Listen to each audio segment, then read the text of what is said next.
Hi viewers, in this video we can see lesson 9 introduction to C++.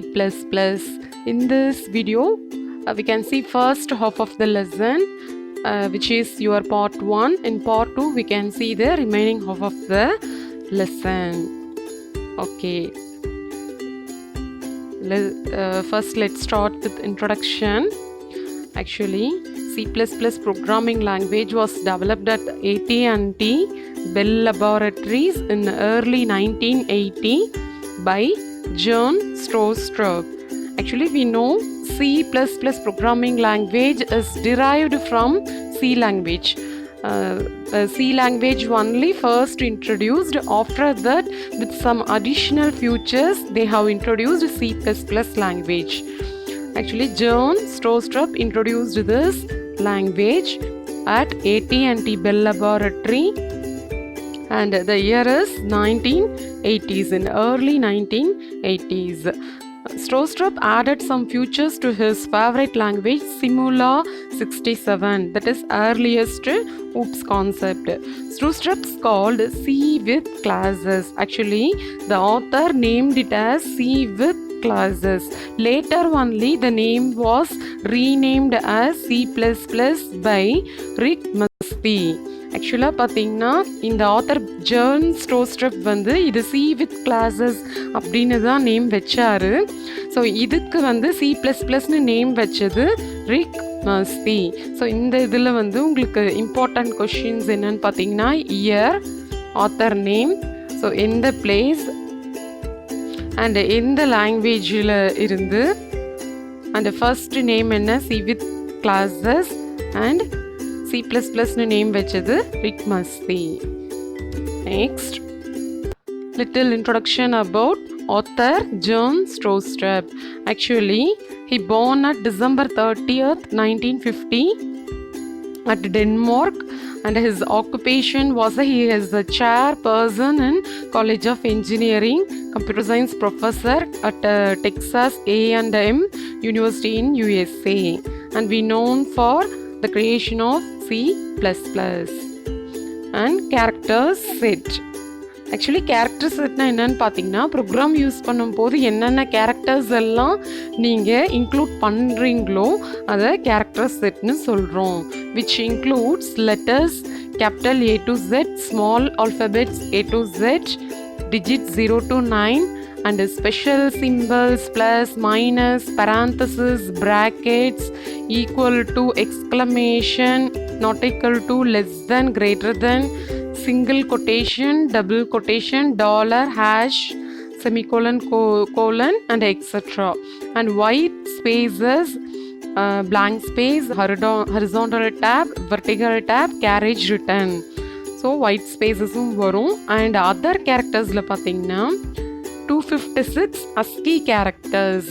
ASCII charactersனு தனியாக இருக்குது. அது some கேசஸில் C அவுட்டில் நம்ம அந்த ASCII characters யூஸ் பண்ணுவோம். அதாவது ப்ரோக்ராம் எழுதும் போது என்னெல்லாம் நீங்கள் டைப் பண்ணுறீங்களோ that is known as character set.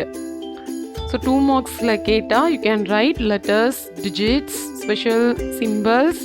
You can write any 2 or 3. White spaces you can write any 2 or 3, and other characters you have to specify 256 ASCII characters. And next, tokens. The smallest individual unit in a program is known as tokens. Lexical unit is the another name given to token. So இது ரெண்டும் தான் இந்த கேட்டகரியில் வர important point. What is டோக்கன்னு கேட்டால் compulsory how to write this 2 points for 2 mark question. For 5 mark question you have to explain each one.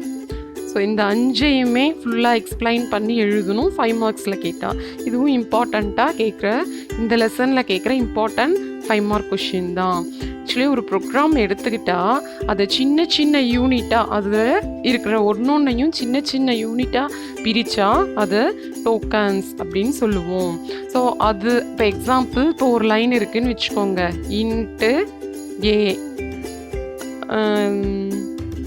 Comma B, இப்போ C = A + B. இப்போ இந்த 2 லைன் இருக்குன்னா இது ஒரு டோக்கன், இது ஒரு டோக்கன், கமா ஒரு டோக்கன், பி ஒரு டோக்கன், அண்ட் இந்த இடத்துல செமிகோலன் வரும், அது ஒரு டோக்கன். ஸோ அந்த மாதிரி ஒன்னொன்னையும் எங்கெங்கெல்லாம் ஸ்பேஸ் யூஸ் பண்ணுறோமோ அது எல்லாமே tokens. So C++ has the following tokens. So first category keywords, second identifiers, literals or constants. We can call it as literals or constants. Next punctuators, operators. So 2 marksல கேட்டா இதையும் எழுதணும், and elaborate கேட்டா இந்த 5ஐயும் எழுதணும். What are all the tokens in C++ அப்படின்னு கேட்டா you have to write down the 5 types. What is tokens அப்படின்னு கேட்டா you have to write down this point. Okay, next keyword. Keyword are the words that convey special meaning to the compiler. Keywords are also called as reserved words, meaning their meaning is reserved in C++. அதாவது reserved words அப்படின்னா இப்போ இந்த ஆட்டோன்னா அதுக்கு ஒரு special meaning இருக்கும். New அப்படின்னா அதுக்குன்னு ஒரு ஒர்க், ஒரு டாஸ்க் அலோகேட் பண்ணி வச்சுருப்பாங்க. கம்பைலர் அந்த வேர்டு வந்தாலே அதுக்கு உண்டான ஸ்பெஷல் ஒர்க்கை, ஸ்பெஷல் டாஸ்க்கை செய்யும். இந்த வேர்ட்ஸை எக்காரணம் கொண்டும் நம்ம வேரியபிளாக யூஸ் பண்ணக்கூடாது. ஸோ இன் C++ல உங்களுக்கு 31 கீவேர்ட்ஸ் இருக்குது. இன் சம் கம்பைலர்ஸ் 32 கீவேர்ட்ஸும் யூஸ் பண்ணுறாங்க. So you have to go through this 31 keywords also. So then only you may not able to use in variables. Sometimes இப்போ இந்த நியூ அப்படின்னு கொடுத்து இது வேரியபிளாக வைக்கலாமா, whether you can use it as a name it as a variable அப்படின்னு கேட்கலாம். So நியூங்கிறது வைக்கக்கூடாது, ஏன்னா it's a reserved word. So next, identifier. Identifier is an arbitrary long sequence of letters and digits. The first character must be a letter. The underscore count as a letter. Upper and lower case are different in C++. All characters are significant. First of all, identifier na என்னன்னா, இப்போ ப்ரோக்ராமில் நான் 10, 20 இது ரெண்டையும் add பண்ணுறதுக்கு ஒரு program எழுதுறேன்னு வச்சுக்கோங்க. டைரெக்டாக 10ஐயும் 20யும் மட்டும் ஆட் பண்ணுற மாதிரி வைக்கக்கூடாது. ஸோ இந்த 10 ஸ்டோர் பண்ணுறதுக்கு ஒரு வேரியபிள் A, இந்த 20 ஸ்டோர் பண்ணுறதுக்கு ஒரு variable B. So A is a variable, B is a variable. So இது நீங்களாக வச்ச ஒரு வேரியபிள் நேம் தான். ஸோ எக்ஸாம்பிள் நம்பர் 1ன்னு கூட வச்சுக்கலாம், num1. ஸோ செகண்ட் நம்பருக்கு num2 இப்படின்னும் வச்சுக்கலாம். ஸோ அந்த ரூல்ஸ் தான் இந்த பாயிண்ட்ஸ். அண்டர்ஸ்கோர்லேயும் ஸ்டார்ட் பண்ணலாம், அண்டர்ஸ்கோர் num1, அண்டர்ஸ்கோர் num2ன்னு ஸ்டார்ட் பண்ணலாம். பட் எனி காஸ்ட் நம்பர் வச்சு 2 num2 num2 இப்படின்லாம் கொடுக்கக்கூடாது. பிகாஸ் ஃபஸ்ட்டு லெட்டர் நம்பரில் ஸ்டார்ட் ஆகக்கூடாது. So this are all the conditions for naming a identifier. And one more condition, reserved வேர்ட்ஸை நீங்கள் ஐடென்டிஃபையராக யூஸ் பண்ணக்கூடாது. ஸோ இப்போ பார்த்தோம் இல்லையா, இந்த 31 reserved words, these words cannot be used as a variable. And next, examples of identifiers. And முக்கியமான விஷயம், C is a case sensitive language. இப்போ நான் வந்து int small a small b கொடுத்துருக்கேன். பட் ப்ரோக்ராமில் சம் ஸ்டேட்மெண்ட்ஸில் S = capital A plus capital Bன்னு கொடுத்தா இது வந்து unknown variable, unknown identifier அப்படின்னு எரர் மெசேஜ் வரும். நீங்கள் ப்ரோக்ராமில் ஸ்மால் a ஸ்மால் பின்னு டிக்ளேர் பண்ணால் வேறு இடத்துல அதை யூஸ் பண்ணும்போது ஸ்மால் a ஸ்மால் பின்னு தான் யூஸ் பண்ணணும். Because it is a case sensitive language. Small ஏங்கிறது வேறு, கேபிட்டல் ஏங்கிறது வேறு. And some valid identifiers. ஸோ இதெல்லாம் பார்த்தீங்கன்னா வேலிடான ஐடென்டிஃபையர்ஸ். ஒன்றுமே இல்லைங்க, ஆல்ஃபபெட்ஸும் நம்பரும் கலந்து வரலாம். நம்பர் ஃபஸ்ட்டில் வரக்கூடாது, அண்டர்ஸ்கோர் ஃபஸ்ட்டில் வரலாம், அண்டர்ஸ்கோர் ஸ்டார்டிங்கில் வரலாம். சம் இன்வாலிடுக்கு எக்ஸாம்பிள் கொடுத்துருக்காங்க. இது வந்து இன்வாலிட். ஏன் அப்படின்னா ஹைஃபன் அலோடு இல்லை. வேரியபிள் நேமில் hyphen is not allowed in variable name. and also number is not allowed in starting character of the variable. break வந்து not allowed ஏன்னா it is the reserved word. So ஒரு சின்ன variable இந்த மாதிரி கொடுத்து இது வேலிடா இன்வேலிடான்னு 1 மார்க்கில் கேட்கலாம். Next topic types of C++ constants. So ஆர்டினரியாக இதில் டிஃப்ரெண்ட் சப்டைப்ஸ் இருக்குது, அதனால் கொஞ்சம் டாப்பிக்கை கேர்ஃபுல்லாக பாருங்கள். C++ கான்ஸ்டன்ட்னு கேட்டால் இந்த 4 எழுதணும். Integer constant, character constant, floating point constant, string constant. ஸ்ட்ரிங்கை வந்து லிட்டரல்ஸ்ன்னு தான் சொல்லணும். ஸ்ட்ரிங் கான்ஸ்டன்ட்னு சொல்கிறத விட ஸ்ட்ரிங்குங்கிற டேர்முக்கு லிட்டரல்ஸ் அப்படின்னு சொல்லணும். அதுவும் கான்ஸ்டன்ட்டுங்கிற ஒரு மீனிங் தான். ஓகேவா? ஸோ டைப் ஆஃப் கான்ஸ்டன்ட் அப்படின்னா இது 4. ஆக்சுவலாக கான்ஸ்டன்ட்னா என்னன்னா வேல்யூ சேஞ்ச் ஆகாதது. அந்த வேல்யூ அதாவது மெமரி ஸ்பேஸில் அந்த வேல்யூனா அதுதான். இப்போ 25னா 25 தான், சேஞ்ச் ஆகாது. ஆனால் வேரியபிள்னா அப்படி கிடையாது. ஏ வந்து சம்டைம்ஸ் 10 ஸ்டோர் ஆகிருக்கும், சம்டைம்ஸ் 25 ஸ்டோர் ஆகிருக்கும்.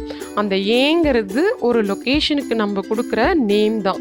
வேல்யூ வந்து மாறிட்டு இருக்கும், பட் வேல்யூ வந்து என்ன வேல்யூவோ அதுதான். அதனால் இதுக்கு பேர் கான்ஸ்டன்ட்னு வைக்கிறோம். எக்ஸாம்பிள் அண்ட் இந்த டைப்ஸுக்கு ஒரு சின்ன டயக்ராம். ஸோ கான்ஸ்டண்ட்டை 2 டைப்ஸ் ஆஃப் பிரிக்கிறோம். Numeric constant, non numeric constant. Numeric கான்ஸ்டன்ட்டில் integer constant, floating point constant, again இன்டீஜரை ஆக்டல், ஹெக்ஸாடெசிமல் அண்ட் இந்த இடத்துல டெசிமல் போட்டுக்கோங்க. ஸோ 3 டைப்ஸ் ஆஃப் பிரிக்கிறோம். அண்ட் நான் நியூமரிக்கை கேரக்டர், ஸ்ட்ரிங் இப்படி டிசைன் பண்ணியிருக்கோம். ஜஸ்ட் அண்டர்ஸ்டாண்டிங்காக இது பார்த்துக்கோங்க. இதே தான் உங்களுக்கு நெக்ஸ்ட்டு வரப்போகுது. So next one integer constant. So integer constant, this are all the whole words without any fractional point. அதாவது ஒரு ஹோல் நம்பராக இருக்கணும். ஹோல் நம்பர் ஒரு 4, 5, 20, 40 அப்படின்னு ஹோல் நம்பராக இருக்கணும்.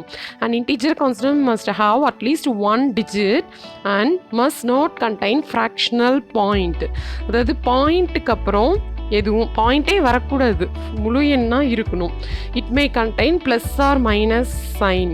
இன்டீஜர் கான்ஸ்டன்ட்ங்கிறது +45ஆகவும் இருக்கலாம், -45ஆகவும் இருக்கலாம். A number with no sign is assumed as a positive. இப்போது ஒரு 10 அப்படின்னு ஒரு நம்பர் கொடுத்துருக்கோம் அப்படின்னா இது கண்டிப்பாக பாசிட்டிவ் தான். நெகட்டிவாக இருந்தால் மட்டும்தான் நீங்கள் -10 அப்படின்னு டிஃபைன் பண்ணணும். A number with no sign is positive. Comma cannot be appear in integer constant. So number எழுதும் போது நம்ம ரியல் லைஃப்பில் எழுதுகிறோம் இல்லையா, 1 lakh அப்படின்னா எப்படி எழுதுவோம், 1, 00, 00. இந்த மாதிரிலாம் கம்மா வச்சு எழுதக்கூடாது. Number should be typed individual. Next type of integer. இப்போ அகெயின் பார்த்தீங்கன்னா சப்டிவிஷன் இருக்குது பாருங்கள். இன்டீஜர் கான்ஸ்டன்ட்லேயும் 3 டைப் இருக்குது. ஸோ கான்ஸ்டன்ட்னு கேட்டால் ஃபஸ்ட்டு பார்த்தோம் இல்லையா, அந்த 4 எழுதணும். If the question is what are the types of integer constant, you have to write the 3 points: decimal, octal, hexadecimal. You can see one by one. Decimal constant. An integer constant consisting of sequence of digits is taken to be decimal integer constant unless it begins with 0. For instance, 1234, 56 plus 86, 56 minus 89 minus 22 or decimal integer constants. So ஒன்றும் இல்லைங்க, base 10 numbers தான். Base 10 numbers என்னென்னலாம் இருக்கோ அது எல்லாமே decimal integer constant. Octal integer constant. So octal number system நீங்கள் பார்த்தீங்களையா, octal numbers 0 to 7 தான். And அதை கன்வெர்ட் பண்ணுறதுக்கும் பார்த்தீங்க இல்லையா, ஸோ அந்த நம்பர்ஸ் எல்லாமே ஆக்டல் இன்டீஜர் கான்ஸ்டன்ட். ஸோ இதை எப்படி கண்டுபிடிக்கிறது அப்படின்னா, ஆக்டல் நம்பர்ஸ் வந்து 0ல் ஸ்டார்ட் ஆகிருக்கும். 0, 75. ஸோ இந்த 0 ஸ்டார்டிங் பொசிஷனில் இருந்தால் it's a octal number. It start with a sequence of digits starting with 0 is taken as a octal integer constant.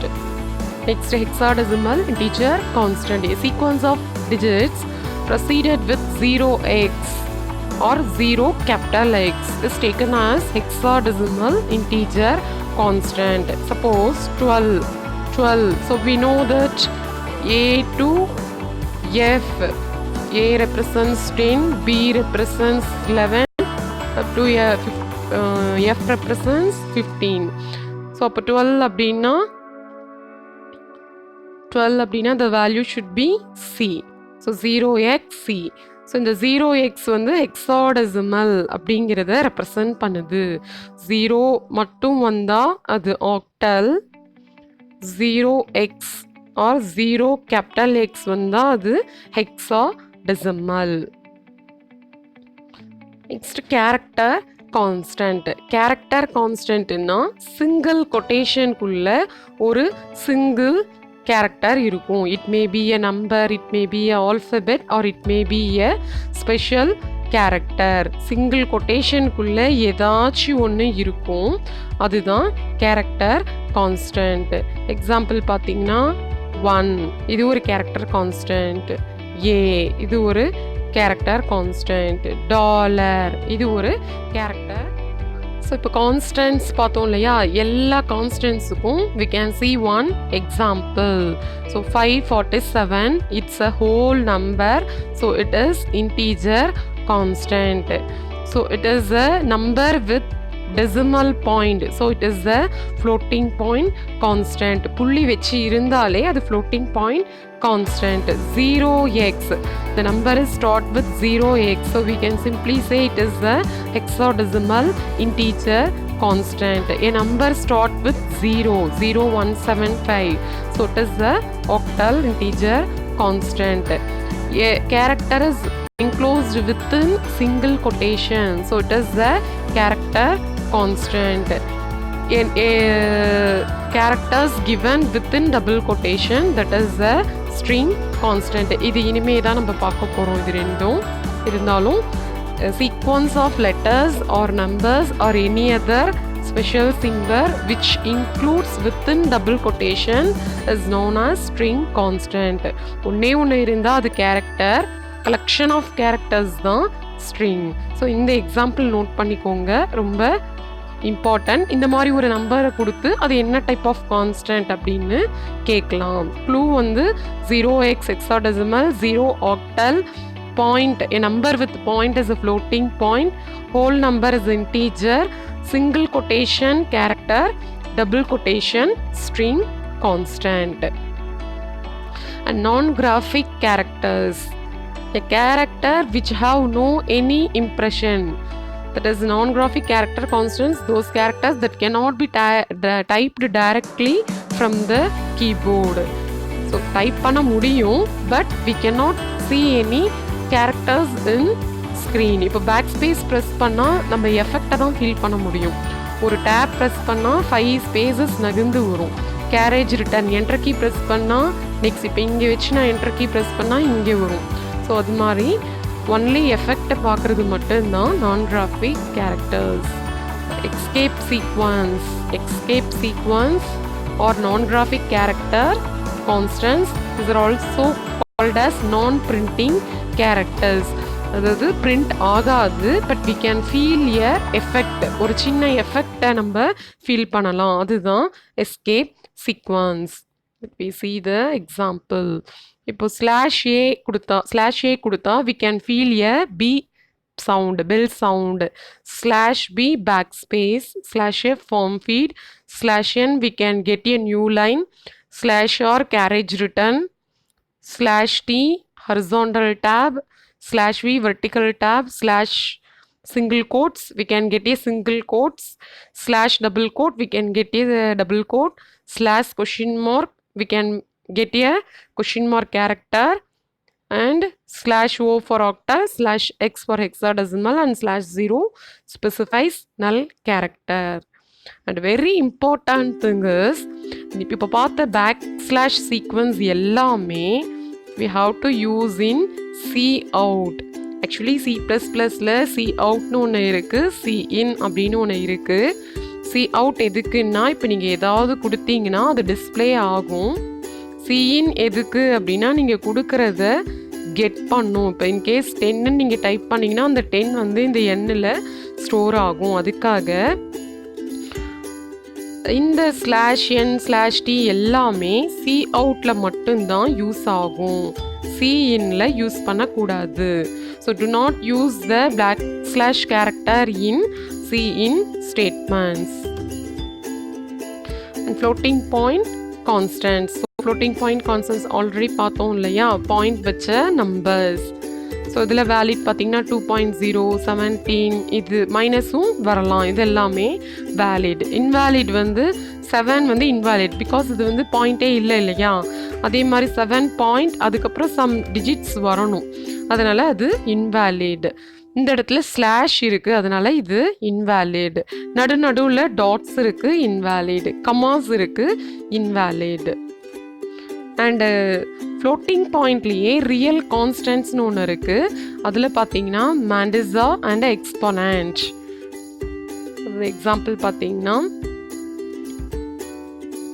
இப்போது 58E01, அதாவது 5.8 இப்படி எழுதுவோம். 0.58 into 10 to the power of 1, இதை இப்படி நீங்கள் எழுதலாம். 0.58 exponent form of 10 to the power of 1. 10 to the powers எழுதுறது exponent part. இது இன்னும் எலாபரேட்டாக உங்களுக்கு ப்ரோக்ராமிங் வரும்போது அண்டர்ஸ்டாண்ட் ஆகும். இப்போதைக்கு இது மட்டும் தெரிஞ்சுக்கோங்க. So it contains 2 parts, mandisa part, exponent part.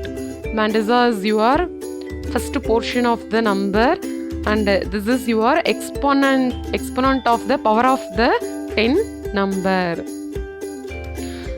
And next is string literals. The constant which is enclosed within double quotes. Double quotes குள்ள நீங்க என்ன கொடுத்தாலும் அது string literals. Example hello, hi. So இது எல்லாமே string literals. 1 2 3 கூட நீங்க கொடுக்கலாம். Why not? You can use 1 2 3. This is also string literal. Next punctuator, square bracket, brackets, braces, comma, semicolon, colon, asterisk, equal sign and pound sign, hash sign. All these are punctuator which is used in programming. So with this your part 1 over. So don't forget to like this video, and in part 2 we can see the remaining half of the lesson. Subscribe my channel. Only if it is red color, please press the subscribe button. If it is in gray color, just ignore that.